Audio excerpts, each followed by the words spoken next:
সার্বক্ষণিক তার সাথে 6 জন পুলিশ সার্বক্ষণিক তাদের এখানে থাকবে। আমাদের তরফ থেকে যা যা করণীয় আছে, ফুল দেওয়া বা তাকে বরণ করে নেওয়ার জন্য যা যা আছে আমাদের প্রক্রিয়ার মধ্যে আছে।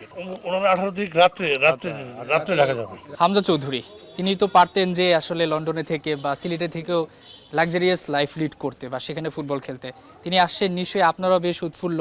ওভারঅল যে সিকিউরিটির ব্যাপারটা, সেটার সবশেষ আপডেট জানাবেন আমাদের। সিকিউরিটির ব্যাপারটা আসলে আমরা আজকেই আসছি ওর সিকিউরিটির ব্যাপার নিশ্চিত করার জন্য এবং ওর সমস্ত দেখভাল করার জন্য। তো আমরা আসার পর আমরা এয়ারপোর্টের যে পরিচালক আছে ওনার সাথে কথা বলেছি। কালকে যে প্রোগ্রামটা ও আসবে, কী হবে না হবে সব কিছু আমরা ওইখানে অ্যারেঞ্জমেন্ট করে এসেছি এবং তারা আমাদেরকে সর্বোত্তম সহযোগিতা করবে আশ্বাস দিয়েছে। পাশাপাশি আমরা সিলেটের ডিআইজি সাহেবের সাথে কথা বলেছি, সিলেটের এসপির সাথে কথা বলেছি। কথা বলার পর ওই এয়ারপোর্টে যা যা ফ্যাসিলিটিস দরকার, যত প্রশাসনিক যত ফ্যাসিলিটিস দরকার, নিরাপত্তার ব্যাপারে যা দরকার ওনারা আমাদেরকে আশ্বস্ত করেছে যে সর্বোত্তম সহযোগিতা করে। পাশাপাশি আমরা হবিগঞ্জের এসপির সাথে কথা বলেছি। উনি হয়তো সরকারি প্রোগ্রামে আজকে একটু ঢাকা গিয়েছে, উনি সমস্ত অ্যারেঞ্জমেন্ট করে দিয়েছে এবং সার্বক্ষণিক তার সাথে 6 জন পুলিশ সার্বক্ষণিক তাদের এখানে থাকবে, সার্বক্ষণিক নিরাপত্তার ব্যাপারে থাকবে।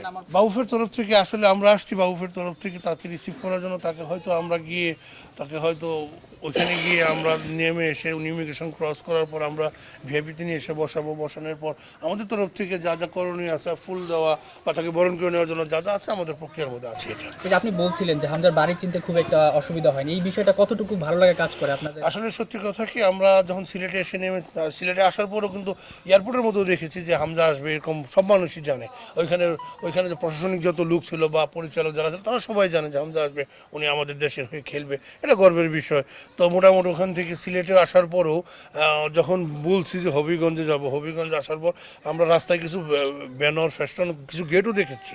তো সুতরাং এর জন্য যদি কাউকে জিজ্ঞাসা করা হয়েছে আসলে ওই ক্ষেত্রে খুব একটা সমস্যা হয় না যে হামজার বাসা কোথায়। এটা মনে হয় আমাদের এই সিলেটবাসীর জন্য আসলে অনেক বড় একটা বিষয়। হামজা এয়ারপোর্টের নাম 11:40, সেখান থেকে কি কোনো সম্ভাবনা রয়েছে কিনা যে দর্শকদের যতটুকু জানানো যায় যে তিনি কি মাজারে যেতে পারেন কিনা, বা ওইখানে কি কোনো সময় দিবেন না সরাসরি এখানে চলে আসবেন? না, ওইরকম কোনো প্ল্যানিং আমাদের মাঝে নাই। উনি হয়তো সরাসরি বাসায় চলে আসবেন। তারপরেও আসার পর তার সাথে কথা বলার পর আজকেও তার সাথে আফটার ম্যাচ রাত্রে কথা হবে।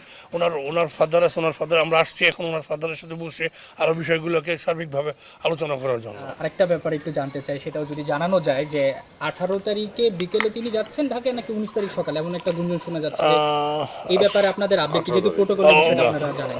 ওনারা 18 তারিখ রাত্রে ঢাকা যাবে। রাতে ঢাকা যাবে, সবশেষ বিমানে যেটা সেটাই শোনা যাচ্ছে। 8:50 ফ্লাইটে ঢাকা যাবে।